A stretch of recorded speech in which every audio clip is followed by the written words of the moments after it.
For years, it's felt like one of the biggest things holding Notre Dame back from competing at the top of college football is the lack of a truly elite quarterback. So, could that all change beginning in 2024? All that and more on today's edition of Locked On Irish.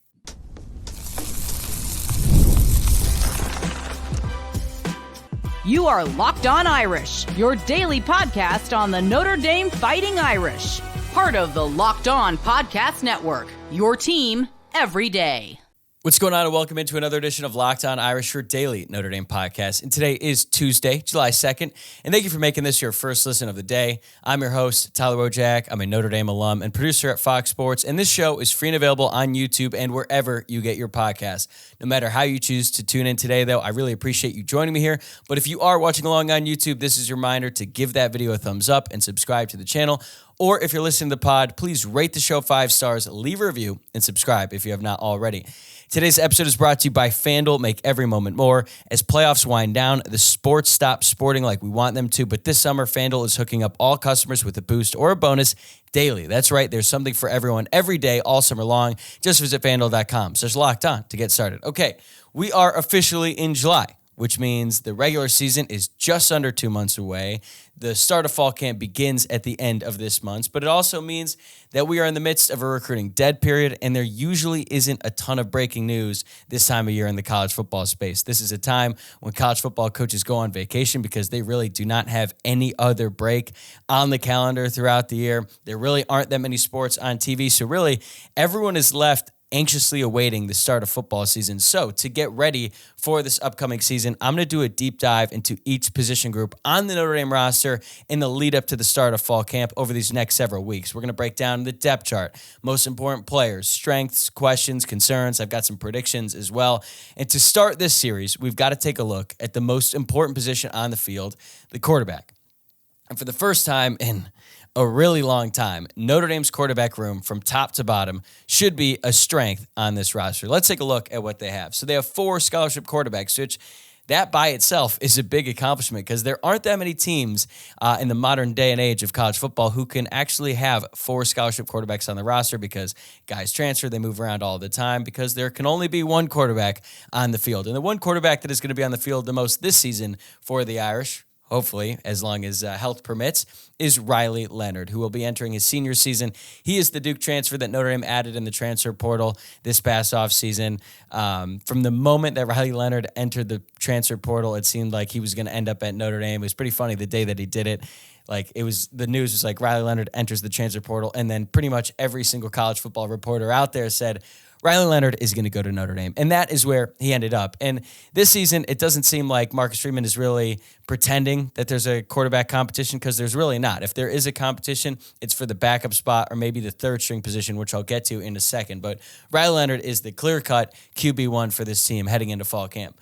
Behind Riley Leonard, you've got Steve Angeli, who's entering his 3rd year with the program, and he got his first start in his college career in the Sun Bowl this past season against Oregon State, played pretty well in that game, and I felt like at the time maybe it was like a tryout for him before he would enter his name in the transfer portal, but he did not enter. He's sticking around with Notre Dame for this upcoming season, and behind Angeli, you've got Kenny Minchey, who's going to be entering his 2nd year of the program as a redshirt freshman. And then you've got C.J. Carr, the true freshman, high 4-star, mid-year enrollee, who everyone is really excited about. But that's a really, really good group, top to bottom. Like I said, I'm not an expert on the quarterback depth chart of every single team in the country, but I feel very confident in saying you won't find many other rooms that have as much talent as Notre Dame has from top to bottom. And when you look at it, they have pretty much everything you want. They have a starting quarterback who has the potential to be really, really good. He could play his way into a top draft pick this season if he performs, as we all hope he will. And then you have a backup who is experienced in the sense that he's been around for a long time. This is not a first or a second year guy. He will be entering his 3rd year with the program. He has his start underneath his belt already. And then behind Angeli, you've got 2 really young, really talented quarterbacks who look like they have a very, very bright future. So it's a really good room, and there's plenty of reasons to be excited about. But when you look at the returning production, there really isn't a whole lot, at least for what these guys have done with Notre Dame. Riley Leonard has a bunch of experience with Duke.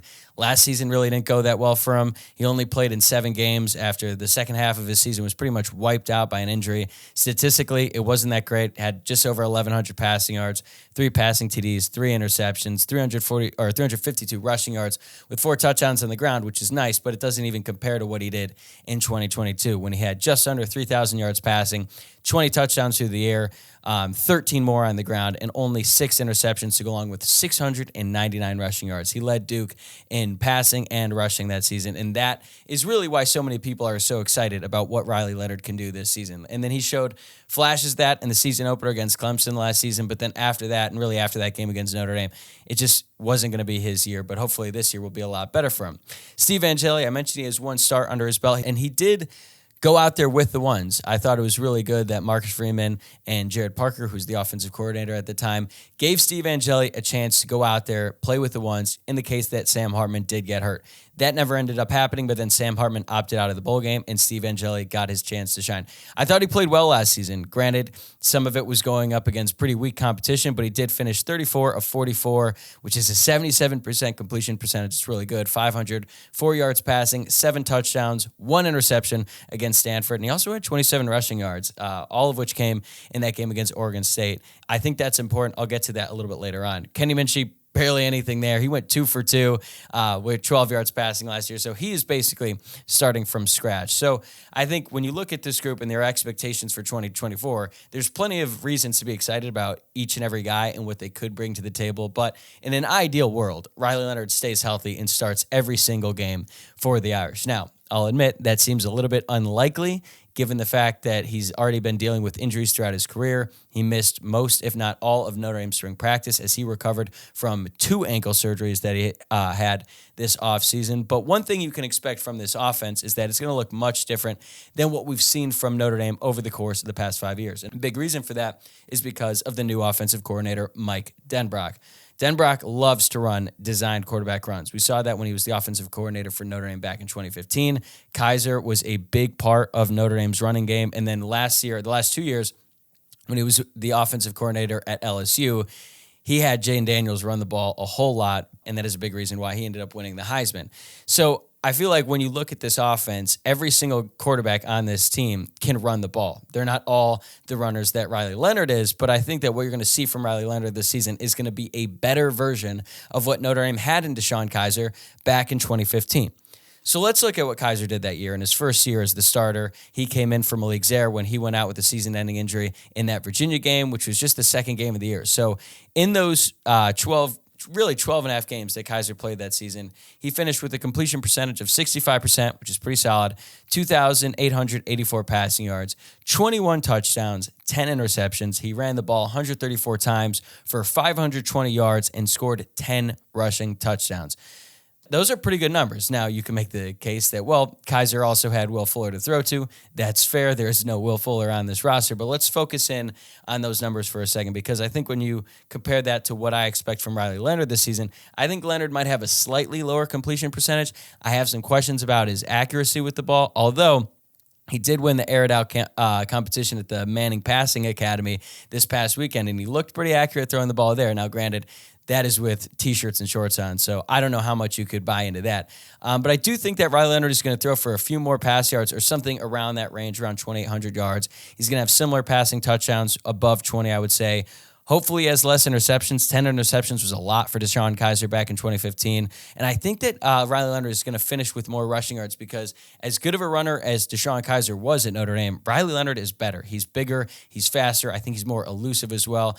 I think if you're going to say that maybe he won't get as many yards, it will have more to do with the fact that they sort of protect him against some of the weaker games on Notre Dame's schedule, which certainly could happen. But if Riley Leonard does put up those kind of numbers, this could be a really, really good offense. And he's proven that he can do that back in 2022. But really, it doesn't really matter what he does collectively for the season. The most important thing is what he does in the biggest games. I'm talking about the Texas A&M game in the season opener, the Louisville game, which now is a huge game this season because of what Louisville did to Notre Dame last season. And also, I think that they're certainly on the upswing with Jeff Brom as their head coach. You've got Florida State later in the season. You've got USC to end it. So Riley Leonard, as long as he plays really well in those games and doesn't just completely fall off a cliff against the bad teams, of which Notre Dame plays a lot this season, that's going to be the most important thing for Riley Leonard. He's played in big games before, but he has not played big games as the starting quarterback at Notre Dame. When the microscope is on you a little bit more, there's more pressure, there's more eyeballs on you, and he's not really going to have some time to ease into it. That season opener against Texas A&M is going to be one of the biggest games of this entire college football season. So he's going to have to show up and show out in those big games, because when you look at Sam Hartman's stats from last season, they really aren't bad. But then when you look at his performance against Louisville and his performance against Clemson, you're like, oh, well, that's the reason why Notre Dame didn't achieve their goals. So I feel really good about what Riley Leonard can do, but there's also the possibility that he gets hurt. And if he does get hurt, I think that Steve Angeli is going to be the first guy off the bench. And he can still run the ball. The offense is certainly going to look a little bit different, but I think Angeli is good enough to give Notre Dame a shot to win against every single team on the schedule in the regular season. I even think he could beat Louisville. I think he could beat Florida State, because he's shown at least in one game. And yes, I understand that Oregon State had a lot of guys out in that one bowl game, but he looked good out there. He looked calm. He looked composed. He wasn't afraid to throw the ball downfield. He can make plays with his legs. So no matter who's starting at quarterback this season for Notre Dame, so long as it's Leonard or Angeli, the two most experienced guys on the roster, whoever is playing quarterback is going to give them a shot to win every single game. And you really have not been able to say that about the quarterback position at Notre Dame in recent years. Just look at what happened in 2022.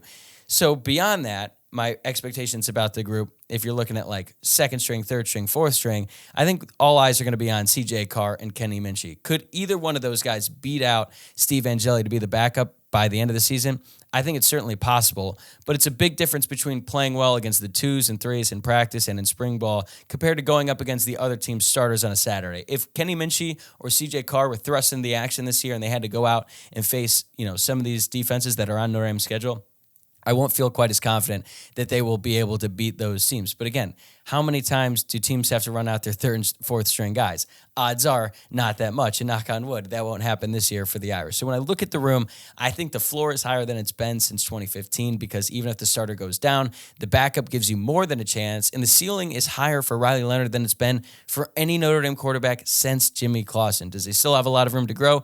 Absolutely. We might not have even seen anything close to the best of what Riley Leonard can do in college, but I'm very excited about what he can do, and I think that even if he's not clicking right out of the gate, as the season goes along, he's going to get better and better and better, and by the end of this year, Riley Leonard could be a truly dynamic player, throwing the ball and running the ball as well.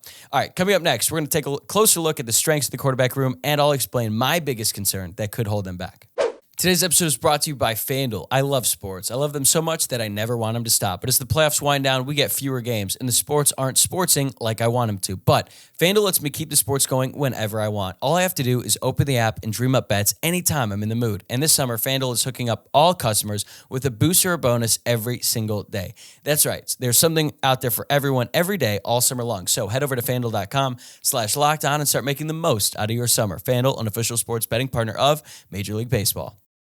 When I look at the biggest strengths of the quarterback room, the first thing that stands out to me is the numbers, and I've kind of alluded to it already. They have 4 scholarship quarterbacks. I did not think they'd be in this position. Really, when the offseason started, I was like, okay, they've got 4 right now going into spring practice. There's going to be a competition once Riley Leonard asserts himself as the starting quarterback. You're probably going to see either Steve Angeli or Kenny Minchey leave. Fortunately for Notre Dame, that didn't happen. I was very happy to be wrong about that situation, because now Notre Dame has 4 really talented quarterbacks, all on scholarship, going into this season. There's really not that many teams in college football who could say the same. And even though Steve Angeli might not have a ton of experience in a game, he does have that start. He has played before. And most teams don't have a backup who will be entering his 3rd year with the program. A lot of times, it's either a true freshman or a redshirt freshman who might have a ton of potential, but really no real game experience. So when the starter goes down, you don't really know what you're going to get out of the backup quarterback. That's not the situation for Notre Dame. And then behind Angeli, you've got 2 younger guys who have a ton of talent and have a really bright future. They're also very athletic, which leads me to, I think, what is the second biggest strength of this room, their collective athleticism. I mean, Riley Leonard is a freak athlete. I'm sure by now you've heard about the videos of him dunking in high school. He could have played college basketball if he wanted to. And when he runs the ball, you start to see that. He's also really big, so he can just shed off defenders, shed off tacklers, and he's very elusive as well. So it's rare to have that kind of an athlete at the quarterback position, and that's what Riley Leonard is, but he's not the only one. I remember in that bowl game against Oregon State, Steve Angeli tried to hurdle a guy, and he gave, I think, everyone watching, at least on the Notre Dame side, a heart attack. Hopefully he doesn't do that ever again. Basically, you never want to see your quarterback risk an injury quite like that. But the fact that he even considered it, the audacity to try to pull that off in the middle of a game is pretty impressive. And I think he showed in that game, like, hey, he's not going to be like your dual threat quarterback like Riley Leonard, but he can make some plays with his legs. When he was at Bergen Catholic in high school, he was really good running the ball. And even though the collective speed and athleticism once you get to college is a lot different than high school football in New Jersey, he still got that in him. And then behind Angeli, you've got Kenny Minchie and CJ Carr. And I'll admit, I was really surprised by Kenny Minchie's running ability in that spring game. He ran for 5 first downs as the quarterback, most of which were scrambles. He did have that designed run for a touchdown when he ran QB power to the left. And I thought even on that play, even though it was like a 3-yard touchdown run, his ability to find the hole, put his foot down, and get into the end zone, like, that was pretty impressive. I knew that he could move. I knew that he wasn't a statue back there, but he showed some skills and just some innate ability as a runner of the football that I didn't think he had. So that was a really pleasant surprise. And then you have CJ Carr, who, again, isn't like going to be super involved in the design quarterback run game, but he's very innovative when he's back there. If the play breaks down, he can roll out to his right, he can roll out to his left, look downfield and make the throw. And then if there's no one there to blitz him or he just has an open lane, he can put his foot in the ground and run for a first down as well.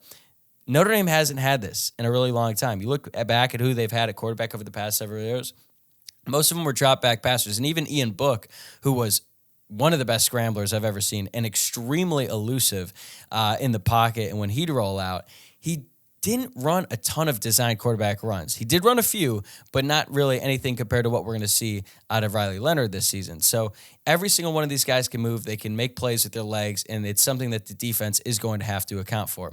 And then just from a pure talent perspective, that's another big strength for this group. Ironically, Riley Leonard was the lowest ranked recruit coming out of high school out of any of these quarterbacks, but then again, he was one of the top ranked, if not the top ranked quarterback in the transfer portal this cycle. So it's not like he doesn't come in with some accolades as well. Angeli was a low 4-star, and then CJ Carr was a really high 4-star, borderline 5-star, and then Kenny Minchie was right there at like a top, I would say 150 to 200 player nationally, 4-star player as well, Elite 11 finalist, all of that. So they have a bunch of raw talent, and these guys are trained by some of the best quarterback minds in the country. Like I said, Riley Leonard showed out at the Passing Academy. He works out with some of the best quarterback trainers in the country.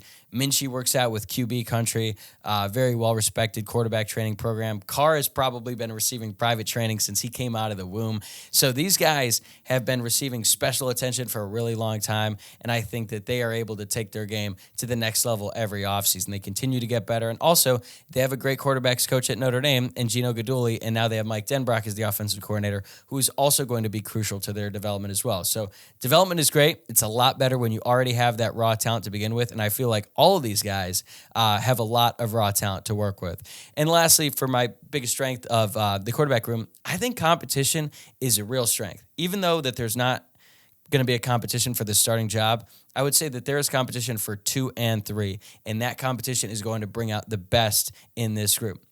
Angeli's the backup for now. He's earned that. He's been around for a long time. Kenny Minchie and CJ Carr are still young pups compared to Steve Angeli. But I think most people would agree from a pure arm talent perspective, Kenny Minchie and CJ Carr are more talented than Steve Angeli. That year is important, and that's why he's the backup now. But as time goes on, Minchie and Carr are going to be competing every single day for that third string spot. And if one of them asserts themselves as the clear third string, they might start competing with Angeli for that backup job. I don't think that this is going to happen all in fall camp, but as the season goes along, as these guys continue to practice every single day, work to get better, and try to get playing time, I think there's going to be some serious competition there, even if we aren't able to see it on the field on Saturday. So those are my biggest strengths. Let's look at my biggest concerns. The first one is obvious. It's the health of the starting quarterback. Riley Leonard has had 2 surgeries on the same ankle in the short time that he's been on campus. He first suffered the injury against Notre Dame in the regular season game last year on the very last play from scrimmage for the Duke offense. He went down awkwardly when Howard Cross brought him down for a sack. And then for whatever reason, he didn't get that cleaned up while he was at Duke, had his first surgery in the winter when he was at Notre Dame, and then had to get another cleanup surgery on that same ankle during spring practice. And for any quarterback, that's going to be a concern. It's definitely going to be even more of a concern when you have a quarterback like Riley Leonard who relies so much on his legs. So he's going to be more prone to injuries. And even though he's big and he's physical and he's been running the ball for his entire life, like I'm always going to be holding my breath when he goes down, especially if it looks weird with that ankle. So that is going to be the biggest concern, because even though I feel confident about Angeli's ability to come in and give Notre Dame a shot, I obviously feel a lot better when Riley Leonard is out there. So that's the main thing. But something else that I don't think is being talked about all that much is the lack of experience that this entire room has with this current wide receiving core at Notre Dame. This is Leonard's first year in the program. He missed out on some valuable practice time in the spring. To me, that was the biggest loss, because what he really needs is reps with the wide receivers, because Notre Dame is a new-look wide receiver room. Yes, they bring back Jane Greathouse and Jane Thomas, 2 of their best wide receivers from last season, but Riley Leonard really hasn't thrown to them all that much. And they also bring in 3 transfers in Bo Collins, Jaden Harrison, and Chris Mitchell. Plus, you have 3 more incoming freshmen in Mikey Gilbert, Cam Williams, and Logan Saldate. Like, there isn't a ton of built-in chemistry with these wide receivers and any of the quarterbacks on the current roster. Also, Jordan Faison, who projects to be one of Notre Dame's top receivers this season, he was not with the football team much in spring practice because he was playing on the lacrosse team. So they have not really had that much time to get reps together. Now, I know that this summer, Riley Leonard had a lot of those guys down to his house in Alabama, and they've been getting work this offseason. That's great. They need as many reps as humanly possible. But how long is it going to take for all of them to get on the same page? Like, that is my biggest concern. And I think that as Notre Dame figures out, okay, who are going to be our top wide receivers, once that's figured out, like, that group needs to get as many reps as possible with Riley Leonard and Steve Angeli, because they have a lot of time to make up for it. And I think that every single one of these transfers, Bo Collins, Jane Harris, and Chris Mitchell, all of those guys are going to be big factors this season, and they need as many reps as possible with Riley Leonard and also the backup as well, because you don't want to have Steve Angeli come in and the timing be completely off with all of these guys. So those reps are very important. They missed out on a lot of crucial ones in spring practice, and they have a lot of making up to do. Looks like they're well on their way, but still, that is going to be something I'm following specifically at the start of the season. And my last concern about the quarterback room for this season is it's the fact that it's the first year in a brand new system. Obviously, anyone who's been listening to this show knows that I'm very high on what Mike Denbrock brings to the table as the Notre Dame offensive coordinator. His resume speaks for itself. LSU had the best offense in all of college football last season, but they also had Jane Daniels and 2 of the best wide receivers in the country, who both went in the first round of this past year's NFL draft. This is also the 3rd offensive coordinator Notre Dame has had in the past 3 years, and this offense is going to be much different than the ones they've had in the past. It's going to be a lot more focused on the quarterback run game, a lot more 3 wide receiver sets, less 12 personnel, and even though it's really exciting to think about all the creativity and all the different things that this offense can throw at you, it's still a lot of new terminology, a lot of new reads that none of these quarterbacks have dealt with in the past when they're playing with either Jared Parker or Tommy Rees. So that is going to be something that Notre Dame really has to figure out, especially early on in the season.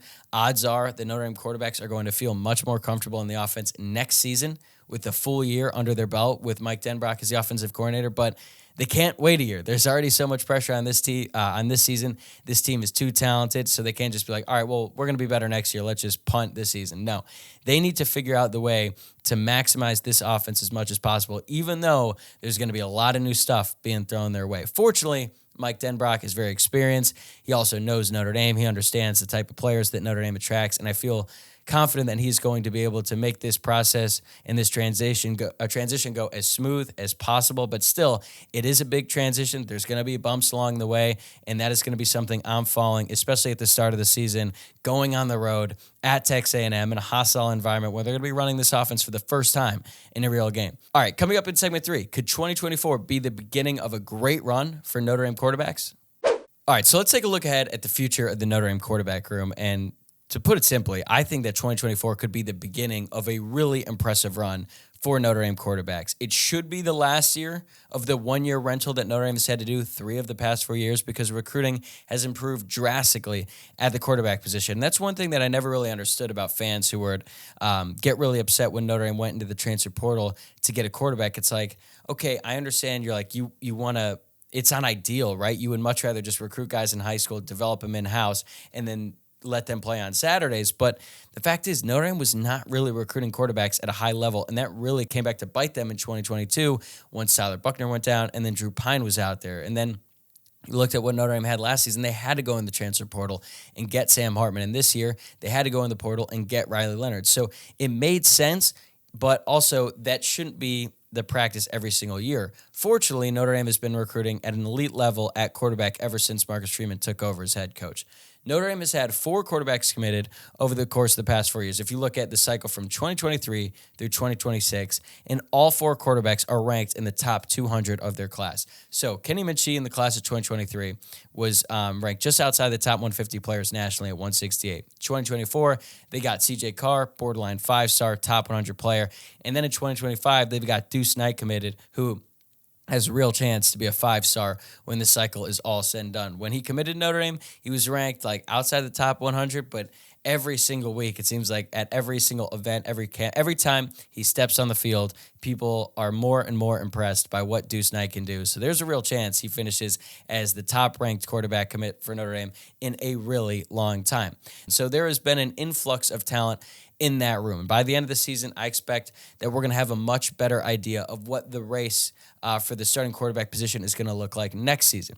Because even though I predicted that Steve Angeli or Kenny Minchie would end up transferring after spring practice, and I was wrong, I'm going to go on record in saying that I will be absolutely shocked if Steve Angeli, Kenny Minchie, and CJ Carr are all on the roster at this time next year.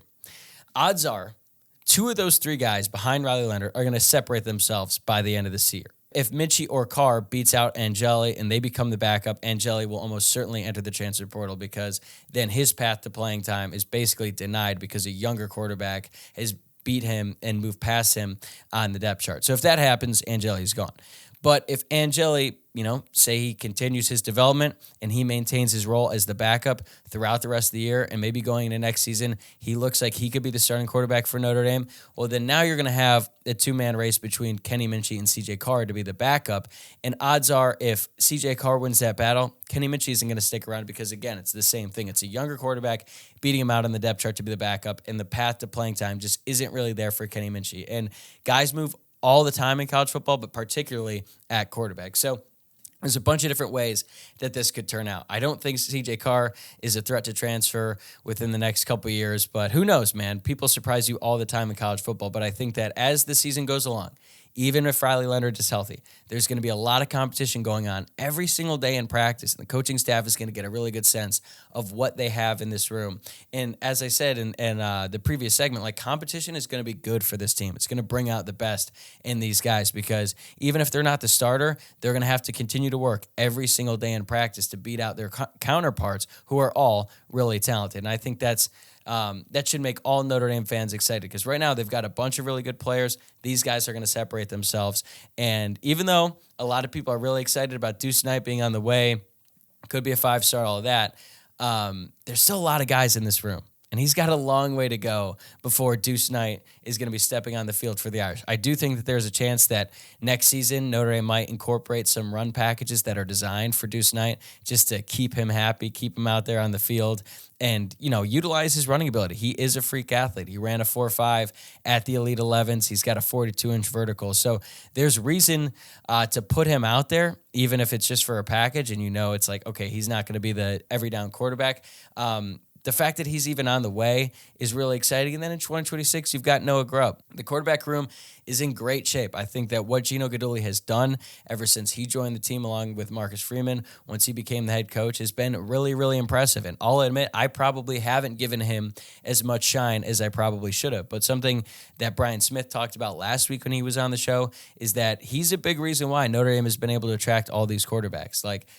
a lot of credit is given to Marcus Freeman, and for good reason. He is a tireless worker on the recruiting trail. He's very effective at it, and he made quarterback a priority from the moment he became the head coach. But really, Gino Guidugli has been operating, and he's a big reason why these guys are committed. You hear the things that Deuce Knight says about him. He speaks glowingly of Gino. CJ Carr, same deal. Even though once Tommy Rees left, it was like, okay, is he going to have that sort of relationship with Gino Guidugli? Because CJ Carr and Tommy Rees were incredibly close when CJ Carr committed, but Gino Guidugli was able to build that relationship up once he joined the staff, and it's been a really, really good run for him in the past couple of years, and I think that's going to continue so long as he's with these staff, and there's just so many reasons to be excited about what this team can do and what these quarterbacks can do in the future that it kind of makes you forget how rough it was for a few years. And like, hey, I love Dean Book. He's the winningest quarterback in school history. I think he's actually underrated, but he wasn't that game breaker